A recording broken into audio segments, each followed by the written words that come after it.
Deer Romeo box viewers, আপনারা কেমন আছেন? সবাইকে জানাই ঈদের শুভেচ্ছা, ঈদ মোবারক। আজকে বরাবরের মতো একজন স্পেশাল গেস্ট নিয়ে আপনাদের সামনে হাজির হয়েছি। অত্যন্ত জনপ্রিয় একজন শিল্পী এবং অভিনয় শিল্পী সংঘের দপ্তর সম্পাদক, আপনাদের প্রিয় মুখ। বিশেষ করে বলবো বকুলপুর সিরিয়ালের অত্যন্ত জনপ্রিয় একটি চরিত্র বোরহান। সেই বোরহান ভাই আজকে আমাদের সাথে উপস্থিত আছেন। তার পুরো নাম হচ্ছে তানভীর মাসুদ। তানভীর ভাই কেমন আছেন? ভালো আছি। ঈদ মোবারক আপনাকে। ঈদ মোবারক। রোমিও বক্সের দর্শক আছেন, সবাইকে ঈদ মোবারক। ধন্যবাদ। ছোটবেলায় এক ধরনের ঈদ কাটতো, এখন নিশ্চয়ই আরেক ধরনের ঈদ কাটে, তো এটার পার্থক্যটা কেমন? এটা অনেক অনেক পার্থক্য। ঈদ আসলে আমাদের সবার জীবনে আনন্দময়, তবে ছোটোবেলায় ঈদটা একটু ডিফারেন্ট হয়ে থাকে। তখন মাথায় কোনো চিন্তা থাকে না, ভাবনা থাকে না। ঈদের একটা যে আমেজ, আনন্দ, সেটা আমরা পুরোপুরিভাবে উপভোগ করতে পারি। মুরব্বীদের কাছ থেকে সালাম দেওয়া, তারপর সালামি নেওয়া, সব কিছু নতুন করে জামা কাপড় পরা, বিভিন্ন জায়গায় ঘুরতে যাওয়া, বিভিন্ন আত্মীয় স্বজনদের বাসায় যাওয়া, কাজিনদের সাথে দেখা হওয়া, তারপরে অনেক মুরব্বীদের সাথে বা মাঝে মাঝে গ্রামে যাওয়া, সব কিছু আসলে অনেক নতুন করে অনেক কিছু দেখা। এটা ছোটোবেলায় খুবই স্মরণীয়। এটা আসলে কখনোই এই সমপরিমাণ আনন্দটা আসলে খুব পরবর্তীতে পাওয়া যায় না। যেটা আসলে নিঃসন্দেহে একদম নিখাদ আনন্দ বলা যায়। ঈদের এই দিনটার আনন্দটা ছোটোবেলার, এটা একদম খাঁটি আনন্দ। এই আনন্দটা আর পাওয়া যায় না। আর এখন বর্তমানে যেটা সময়ের সাথে সাথে, বয়সের সাথে সাথে আমাদের যেটা হয়ে থাকে যে নানান ধরনের কাজ, চিন্তাভাবনা, পারিপার্শ্বিক অনেক কিছু ভাবনার কারণে ওই ঈদটা আসলে ওই ঈদ ঠিক থাকে, কিন্তু আমরা ওই ছোটোবেলায় ঈদের মতো আনন্দটা আসলে করতে পারি না। এখন তো সালামি দিতে হয় মনে হয়, এখন নেয়ার থেকে বেশি দেয়া লাগে। এক্স্যাক্টলি। এখন আসলে একটা সময় যেটা ছিল আমরা সালামি নিতাম ছোটোবেলায়, এখন আমাদের সময় হচ্ছে সালামি দেওয়ার। তানভীর ভাই, শুরুতেই আপনার কাছে জানতে চাইবো আপনার বকুলপুর সিরিয়ালটার ব্যাপারে। এটা আপনার একটা জনপ্রিয় একটা সিরিয়াল, এখানে আপনি একটা চমৎকার একটা চরিত্রে কাজ করেছেন। আপনার সেই প্রিয় চরিত্রটির নাম এবং এই প্রসঙ্গে একটু বলতে চাই, এটা আপনার জীবনের ব্রেক থ্রু কিনা এটাও জানতে চাই। অবশ্যই বকুলপুর নাটক আমার লাইফের একটা ব্রেকথ্রু নাটক। এটাতে আসলে আমি নিজেই নতুনভাবে নিজেকেই খুঁজে পেয়েছিলাম। এই নাটকে আমার নাম ছিল বোরহান। তো আমার ভয়েস ভাঙা ছিল, তো এই কারণে একটু ক্র্যাক ভয়েস, দ্যাটস ওয়াই নামও হয়েছিল ফাটা বোরহান। আজও যারা দর্শক আছেন আমাকে বোরহান নামেও ডাকেন, কেউ কেউ আবার ফাটা বোরহান নামেও ডাকেন। এই চরিত্রটি আসলে আমার অনেকটা চ্যালেঞ্জিং ছিল। শুধুমাত্র যে ভয়েস ক্র্যাক করেছিলাম তাও না, আমার চোখের একটা কাজ ছিল, যেটা আমার জন্য একটু কষ্টকর হলেও কিন্তু দর্শকদের ভালোবাসায় আসলে সেটা আমাকে অনেক বেশি উপহার পেয়েছি। এটা আমার কাছে অনেক বড় প্রাপ্তি যে দর্শকরা আমাকে বোরহান নামে চিনে। যখন বাইরে যান তখন দর্শকরা আপনাকে দেখে যখন চিনে ফেলে তখন আপনার কাছে কেমন লাগে? এটা একটা অন্যরকম অনুভূতি লাগে যে আসলে আমরা অভিনয় করি যেন আমরা নিজেদেরকে তুলে ধরতে পারি বিভিন্ন চরিত্রে, বিভিন্ন গল্পে, বিভিন্নভাবে। আমার মনে হচ্ছে বকুলপুরের বোরহান ক্যারেক্টারটা সেভাবে তুলে ধরার চেষ্টা করেছি, আর দর্শকও রিসিভ করেছে। আই থিঙ্ক সেটা মোটামুটি দর্শকের ভালো লেগেছে। ভাইয়া, এবার ঈদে আপনার কি কি কাজ আসছে টিভিতে বা অনলাইনে, ইউটিউব চ্যানেলে? এবার ঈদের কাজ বলতে গেলে মহিন খানের একটা নাটক, সেটা হচ্ছে বিবাহিত এবং অবিবাহিতের ঈদ। এটা একটা সিরিয়াল চলছে একটা প্রাইভেট চ্যানেলে, ইউটিউব চ্যানেলে, এবং এটার একটা স্পেশাল এপিসোড এবার ঈদের জন্য করা হয়েছিল আর কি। আর ঈদে একটা সিঙ্গেল নাটক, সেটা অলরেডি ঈদের নাটকই, কিন্তু সেটা অন ইয়ারে যাচ্ছে। তো এই জিদি বউ। তো এছাড়া ঈদের ওইরকম কাজ আসলে করা হয়েছে, কিন্তু মানে এখনও সব কিছু সম্পাদনার টেবিলে আছেন। হয়তোবা খুব তাড়াতাড়ি জানতে পারবো যে কোন চ্যানেলে যাবে আর কি। আর কোনো সিনেমায় কি কাজ করেছেন? হ্যাঁ, আমি একটা চলচ্চিত্রে কাজ করেছি, সেটা হচ্ছে রাইসুল ইসলাম অনিকের আমাকে বিশ্বাস করুন ছবিটি। এই ছবিতে আমার যে চরিত্রটা সেটা আসলে একটু ডিফারেন্ট, যেটা আমি নিজেও চিন্তা করি না যে আমি আসলে এই টাইপের বা এই ধরনের চরিত্র করতে পারবো। সেটা দেখলাম উনি খুব যত্ন সহকারে এবং সুন্দর করে আস্তে আস্তে আমাকে ফুটিয়ে তুলতে পেরেছেন, এটা আমার কাছে মনে হয়েছে। এবং আমরা একটা প্রিমিয়ার শো হয়েছিল, সেটাতে দর্শকের ভালোবাসা বা আমার প্রতি যে তাদের কমেন্টসগুলি আমি পেয়েছি, সেতে আমার মনে হয়েছিল আর কি যে হয়তোবা তাদের ভালো লেগেছে বলে আমাকে এই ধরনের প্রশংসা করেছিল। আশা করি এই গল্পটাও ভালো লাগবে এবং এই চরিত্রটাও দর্শকদের খুবই আনন্দ দিবে। এই গল্পটা খুবই সুন্দর একটা গল্প, মৌলিক গল্প বলা চলে, এবং এটা মৌলিক গল্পই। এবং ডিরেক্টর খুবই যত্ন করে, অনেক কষ্ট করে, অনেক পরিশ্রম করে, অনেক বাধ্যবাধকতার মধ্যে থেকেও কাজটা করেছেন, যেটা আসলে খুব টাফ একটা চলচ্চিত্র নির্মাণের ক্ষেত্রে। আমি মনে করি উনি সফল। আশা করছি এই ছবিটা খুব রিসেন্টলি চলচ্চিত্র হিসাবে বিভিন্ন হলে প্রেক্ষাগৃহে চলবে, আর দর্শক আপনারা সবাই দেখবেন। ছবিটির নাম ছিল আমাকে বিশ্বাস করেন ভাই। হ্যাঁ, আমাকে বিশ্বাস করেন ভাই। এছাড়াও আপনি আরেকটা ছবিতে কাজ করেছেন রিসেন্টলি, ইয়ামিন ইলানের ঝামেলা ছবিতে কাজ করেছেন যতটুকু জানি। হ্যাঁ, ইলান ভাইয়ের একটা ছবি, ইয়ামিন ইলান ভাইয়ের ঝামেলা, এটাতে কাজ করেছিলাম। এটাও একটা ভিন্ন চরিত্র। এই চরিত্র আমার আগে কখনো করা হয়নি, যার কারণে এটাকেও আমাকে একটু ভিন্নভাবে নতুন রূপের দর্শক দেখবেন। এটাও এখনও মানে সম্পাদনার টেবিলে রয়েছে যতটুকু জানি। সম্পাদনার টেবিলে রয়েছে, এবং এটা আশা করি খুব তাড়াতাড়ি দর্শক দেখতে পারবেন। এই যে নাটক মিডিয়াতে জড়ালেন, তারপরে ছবিতে পা ফেলে দিলেন, অলরেডি একটা ছবি রিলিজ হয়ে গেছে, ছবি প্রেক্ষাগৃহে আসবে, শিল্পকলা একাডেমিতে প্রদর্শিত হলো, তাও ইন্টারন্যাশনাল ফিল্ম ফেস্টিভ্যালে। তারপর আরেকটি ছবি আপনার সম্পাদনার টেবিলে রয়েছে।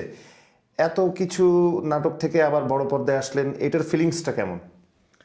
এটা ফিলিংসটা আসলে খুবই ভালো লাগার, ভালোবাসা, কারণ অভিনয়টা করতেই ভালোবাসি। যে কারণে শুধু আমি না, আমাদের মতো যারা আছেন অভিনয়কে ভালোবাসেন, তারা অনেক বাধা বিপত্তি বা কষ্ট হলেও বা অনেক কিছু নিজের মানে স্যাক্রিফাইস করে হলেও এই জায়গাটা কাজ করতে চায়, সেটা হোক বড় পর্দা বা ছোট পর্দা। ও একজন শিল্পীর জন্য বড় পর্দা ছোট পর্দা আসলে অভিনয়টা হচ্ছে মুখ্য ব্যাপার। আর বড় পর্দা অবশ্যই লোভনীয়, মানে সকল শিল্পী চাই সে একটা বড় পর্যায়ে কাজ করুক, ভালো কাজ করুক, মানে বিভিন্ন সেক্টরে বিভিন্ন মাধ্যমে তার যাতে কিছু কিছু অংশ থেকে যায়। তানভীর ভাই, একটা প্রশ্ন আসলে সবার ক্ষেত্রেই চলে আসে, কিভাবে এই শিল্প সাহিত্য নাটকের মধ্যে জড়ালেন? এটা আসলে বলতে গেলে আমার যখন আমি ইন্টারমিডিয়েটে পড়ি, তখন একজন আমার বন্ধু ছিল, সে আমাকে একবার থিয়েটারে নাটক দেখতে নিয়ে যায়, তার অভিনয়কৃত নাটক। সেটা দেখার পর আমার কাছে খুবই ভালো লাগে। আমার কাছে মনে হয়েছে যে আসলেই তো জিনিসটা মানে নাটকের অনেক কিছু সিম্বলিক, সমাজে দেওয়ার জন্য, দেশে দেওয়ার জন্য, মানুষকে বোঝানোর জন্য। আমি তখন ইন্টারেস্ট ফিল করি, এবং শো শেষে যখন অডিয়েন্স যারা ছিলেন থিয়েটার শেষে, মানে থিয়েটারের অডিয়েন্স যারা ছিলেন, তারা সকল অভিনেত্রী এবং কলাকুশলীকে খুবই মানে স্বাগতম জানাইছে এবং করতালি দেয়। সেটা আমাকে খুবই আবেগপ্রুত করে ফেলে। তখন আমি সিদ্ধান্ত নিই যে আমিও তাহলে অভিনয় করতে চাই, আমি এরকম মানুষের ভালোবাসাটা পেতে চাই। সেই থেকে আসলে আস্তে আস্তে করে থিয়েটারে ঢোকা, এবং আস্তে আস্তে করে তার পরবর্তীতে হচ্ছে যে টেলিভিশন নাটকে কাজ করা, আস্তে আস্তেই চলছে সব কিছুই। ভাইয়া, এবার একটু আসলে স্যাড সেগমেন্টে ঢুকি। যতদূর জানি আঙ্কেল একটু কনজারভেটিভ হুজুর মানুষ বা ইসলামিক মাইন্ডেড, এরকম একটা পরিবার থেকে এসে নাটক সিনেমায় অভিনয় করা, সেক্ষেত্রে কি পরিবার থেকে কোনো বাধা বা আপত্তি ছিল কিনা? ছিল, এবং আমাদের যারা, ওই যে আমি বললাম যে আমরা অনেক বাধা বিপত্তি বা অনেক কিছু স্যাক্রিফাইস করে অভিনয়টা করি বা অভিনয় করতে চাই, অভিনয়টাকে ভালোবাসার জায়গা থেকে। তো এবার আমার পরিবারও ছিল, যেটা হচ্ছে যে অভিনয় করাটা পাপ, ধর্মীয়ভাবে নিষেধ, বা ধর্মীয়ভাবে সেটা পছন্দ করেন না। আমার পরিবারে সেটা অনেক কড়া নিষেধাজ্ঞাও ছিল। তো আমি অনেকটা লুকিয়ে লুকিয়ে মোটামুটি নিজের মতো করে করতাম, যেটা কখনো বাসায় বলতামও না প্রথম দিকে। পরবর্তীতে টিভিতে যখন দেখতো, তখন আমার আত্মীয়স্বজন বা নানান অনেক কিছু বলতো আমার বাবাকে, মাকে। তো এটা নিয়ে অনেক কথা শুনতে হয়েছে। তো আমি করতেছি না আর বলে মোটামুটি ওনাদের ঠান্ডা রাখতাম বা চুপ করাইতাম, কিন্তু পরবর্তীতে আবার চলে যেতাম। দেখা গেলো শুটিং হলো বা থিয়েটার, আমি নিজের মতো করে সময় নিয়ে আমি করতাম। তো একটা সময় বাবা মার উপলব্ধি হয়েছে এরকম যে না করতেছে, শুনতেছে না, তো এটা মনে হয় আর শুনবেও না, লাভ নাই। তো এখন আর না করাটা ছেড়ে দিছে, যে ঠিক আছে, যেহেতু তুমি করতে চাইতেছো বা করতেছোই, এত কিছুর পরও সেটা অফ করা যাচ্ছে না, তো ঠিক আছে, করতে থাকো। একটা পর্যায়ে তারা মোটামুটি সায় দিয়েছেন আর কি, কিন্তু তারপরেও মন থেকে পুরোপুরি সায়টা এখনও পাচ্ছি না। কিন্তু আমাদের সমাজ পরিবার, একটা মানুষ অভিনয় করেন বা একটা কাজ জানেন, গুণীরাই আসলে অভিনয়ে আসেন। আমরা তো নেশা করছি না বা সমাজে খারাপ কিছু করছি না, আমরা কষ্ট করে অভিনয় করছি এবং সেই মেসেজটা সুন্দরভাবে সমাজে আমরা তুলে ধরছি। সমাজ সেই মেসেজটা নিয়ে পরিবর্তিত হচ্ছে। তো আশা করি শুধু আপনার পরিবার না, সবগুলো পরিবারই বুঝবেন যে আমার ছেলেটা বা মেয়েটা খারাপ কোনো কিছু করছে না, অভিনয় বা শিল্প সংস্কৃতির সাথে যুক্ত আছেন। কথা অনেকটাই জমে গেছে এই মুহূর্তে, সেই কারণে কথা থামাতে চাচ্ছি না। আরেকটি প্রশ্ন আপনার কাছে রাখতে চাই। আপনি অভিনয় শিল্পী সংঘের এবার দপ্তর সম্পাদক হিসেবে নির্বাচিত হয়েছেন। এটা একটা বিশাল ব্যাপার। দাপ্তরিক কাজটাও যেমন বড়, পদটাও তেমন বড়। এই আগে ছিলেন কার্যনির্বাহী সদস্য, এখন আপনি দপ্তর সম্পাদক হিসেবে এসেছেন, দায়িত্ব অনেক বেড়েছে। এই গুরু দায়িত্বটাকে কিভাবে উপভোগ করছেন? এটা আসলে অনেক বড় দায়িত্ব, এটা সত্য। এটা ভালোবাসা দিয়েই করছি। আমি এই সংগঠনে বা আমাদের শিল্পীদের মনে করি যে আমার একটা পরিবার এবং বিশ্বাসও করি। সো এই পরিবারের জন্য আমি যাই কিছু করছি টোটালি একদম ভালোবাসা দিয়ে করছি। আর এটা ভালোবাসা দিয়ে যে কোনো জিনিস মানুষ করলে সেটা শতভাগ ভিতর থেকে করা যায়। সেটা আসলে সকল বাধা উপেক্ষা করেও আসলে করা পসিবল হয়।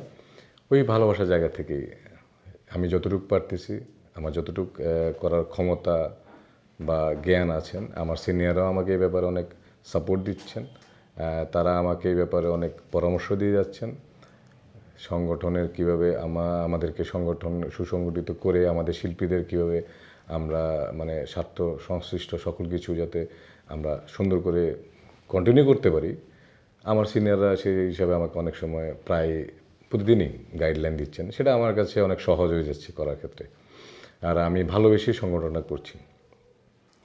অভিনয় শিল্পী সংঘ থেকে শিল্পীদের অসুস্থ হলে অনেক সময় অনেক রকম উপকার করা হয়, আর্থিক, মানসিক বা শারীরিকভাবে আমরা গিয়েও মানে ফিজিক্যালি গিয়েও আপনারা বিভিন্ন হাসপাতালে শিল্পীর পাশে দাঁড়ান। এই দায়িত্ব কর্তব্যগুলো বা অনেক সময় বিচার সালিশ আসে, এই দায়িত্ব কর্তব্যগুলো পালন করতে আসলে কেমন লাগে? মাঝে মাঝে কি বোরিং ফিল করেন, না শিল্পীদের উপকারের স্বার্থে করেন? অ্যাকচুয়ালি সংগঠন হয়েছে শিল্পীদের জন্যই, শিল্পীদের উপকারের জন্য, তাদের যে কোনো সমস্যা বা অসুস্থতা তাদের পাশে দাঁড়ানোর জন্যই। সো এটা ভালোবাসার জায়গা থেকেই করছি। আর এই সংগঠনের নানাবিধ একটা পরিবারের মধ্যে যেরকম থাকে বড় ভাই, মা, বড় বোন, ছোট বোন, সহকর্মী, ছোট ভাই, ঠিক আমাদের এই অভিনয় শিল্পী সংঘের পরিবারের মধ্যে এরকমই আছেন। তো হয় নানাবিধ অনেক ধরনের সমস্যা সবার হয়, কারো অসুস্থতা দেখা গেল, কারো সালিসি বিভিন্ন সমাজ ব্যবস্থার কারণে হয়। আর আমাদের নিজস্ব কিছু মানে এই মানে মানে জ্ঞান কম বা বুঝে উঠতে না পারাবারও অনেক কিছু হয়ে যায়, এরকম অনেক ধরনের ঘটনা ঘটে। তবে আমি যেটা বলবো সেটা কিছু কিছু সময় একটু ক্রিটিক্যাল সময়টা এখন যেটা চলছে, অনেক কিছু হচ্ছে বা যে যার মতে অনেক কিছু করতেছে, সেটা আসলে আমরা যতটুকু পারতেছি করার ট্রাই করতেছি। কিন্তু কিছু কিছু জায়গায় মনে হচ্ছে না আমাদের আরও ভালো কিছু করা উচিত। তবে আমরা শতভাগ চেষ্টা করছি, ইনশাল্লাহ সব কিছু ঠিক হয়ে যাবে, এটাও আশা করছি। আপনাকে আসলে অভিনন্দন। আপনি অভিনয় শিল্পী সংঘের দপ্তর সম্পাদক হিসেবে নির্বাচিত হয়েছেন এবং গুরু দায়িত্ব পালন করছেন। ভাইয়া, অনেক পরিচালকের সাথে অভিনয় করেছেন। সামনে অভিনয় নিয়ে আপনার চিন্তা ভাবনা কি? নিজেকে কোন পর্যায়ে দেখতে চান অভিনয়ের ক্ষেত্রে? অনেক পরিচালক, গুণী পরিচালক, মেধাবী পরিচালক, অনেকের সাথে যেহেতু কাজ করা হয়েছে, এখনও করছি এবং ভবিষ্যতে ইচ্ছা আছে যারা দেশের খ্যাতনামা, গুণী এবং যারা অনেক মানে মেধাবী ডিরেক্টর, পরিচালক যারা আছেন তাদের সবার সাথে কাজ করার। আর আমরা যারা অভিনয় করতে চাই আসলে সবাই চাই যে নিজের সর্বোত্তম মানে আমরা যারা অভিনয় করছি তারা চাই নিজের যতটুকু জানি বা না জানি সেটা গুণী পরিচালক যারা আছেন তারা বের করে আনতে পারবেন। তো তাদের সাথে কাজ করার একটা ইচ্ছা সবসময় সবারই থাকে, সেটা আমারও আছে। এবং আরও কাজ করতে চাই সকল ডিরেক্টরদের সাথেই, সকল মেধাবী গুণী পরিচালক, তাদের সবার সাথে কাজ করতেই আসলে আমরা সবাই চাই, আমিও চাই। আজকে এখানেও এসেছে একটা তরুণ ডিরেক্টর সাজ্জাদ হোসেন বাপ্পির অফিসে আমরা বসে কথোপকথন করছি।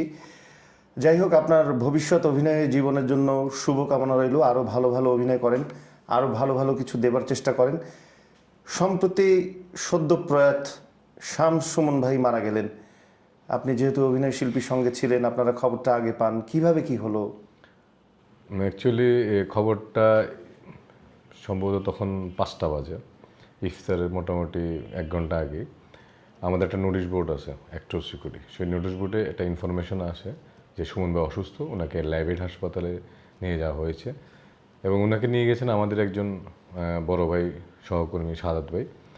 তো আমি সেটা দেখেই দ্রুত মানে মানে আমি সেটা দেখে দ্রুত হসপিটালে চলে যাই। যাওয়ার পরে ওনাকে দেখলাম যে ইমার্জেন্সি দেখতেছে, দেন ওনাকে এমআরআইয়ের জন্য আবার আরেকটা জায়গায় শিফট করা হইলো। এর মধ্যে আমাদের আরেকজন ছিলেন মিঠু ভাই, আমাদের আরেকজন সাংগঠনিক সম্পাদক মিঠু ভাই, উনিও চলে আসেন।